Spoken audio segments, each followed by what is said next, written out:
And Israel has continued to strike what it says are Hezbollah targets in southern Lebanon.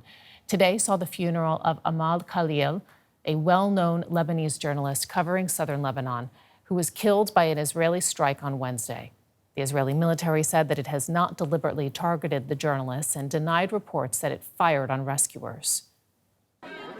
Mourners placed Amal Khalil's journalist's helmet on her coffin as they carried it to her burial place.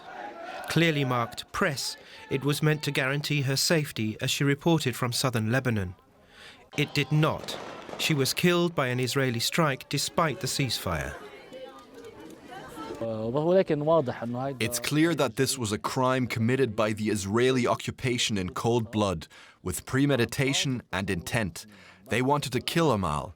They cut off the roads leading to her, prevented ambulances from reaching her, and fired a missile at her to kill her. Khalil was covering the conflict in Lebanon between Israel and Iran-backed militant group Hezbollah. She took cover in a house after an Israeli strike almost struck the car she was travelling in with another colleague. The house was then hit by a second Israeli strike. Her body was recovered later from the rubble. She was accompanied by another journalist, Zainab Faraj, who survived but was wounded. The Israeli military stated, "The IDF does not target journalists and acts to mitigate harm to them while maintaining the safety and security of its troops." It also denied accusations that it fired a stun grenade at an ambulance, preventing it from reaching the two journalists. The UN condemned Khalil's killing, warning journalists are protected under international law. We condemn the killing of the Lebanese journalist Amal Khalil in a reported Israeli airstrike in Tiri in southern Lebanon that took place yesterday. The Secretary General recalls that civilians, including journalists, must be respected and protected at all times. He calls for a prompt and impartial investigation to this killing. Targeting civilians and obstructing aid are violations of international humanitarian law. The non-profit Committee to Protect Journalists says Amal Khalil's death brings the number of journalists killed in Lebanon so far this year to 9. And let's get more on that point. We are joined now by Sara Qudah. She is the Regional Director for the Middle East and North Africa for the Committee to Protect Journalists. Thank you so much for your time today. We've heard that Israel has denied accusations that it targeted Amal Khalil and dismissed charges that it fired on rescuers trying to reach her and her colleague. How does your organization reconcile, various versions of what happened? So, at CPJ, we independently investigate every single case of a journalist being killed or attacked or injured, and we do not rely on one source or one narrative. For us, every single footage and every single person that we have interviewed did confirm that Amal was sheltering in this building. This building was struck, and also rescue crews and the Red Cross were blocked from entering the area. This was also confirmed by Red Cross themselves and the Lebanese military. Also, we know for a fact that Amal, when she was sheltering in this building, she made a contact with her family and with the Lebanese military, telling them that she was there, telling them that she and Zainab were in this building and that the building collapsed. So why wasn't she rescued? Why did we wait until she was killed and dead under the rubble? The Red Cross did try to do an attempt of rescue. They were able to rescue 2 civilians and Zainab, the photojournalist.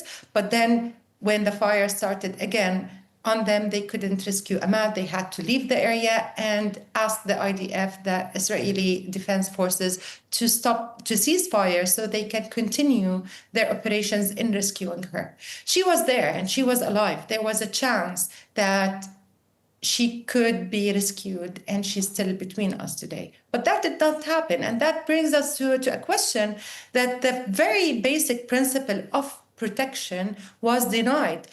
As a journalist, as a civilian, she is protected under international humanitarian law. On paper, this is very clear. This is very obvious. But in reality, that was not the case.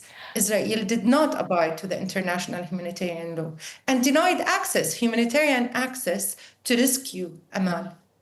Tell us a little bit more about, I'd like to move beyond this individual case and talk about the situation more broadly with you, because I know you do a lot of tracking, you do a lot of investigating after incidents like these. Tell us more about the challenges of war reporting for journalists today, because we hear so many stories right now of journalists killed in the field. Is the situation getting more dangerous for journalists, or are there simply more conflicts or more attention being paid to incidents?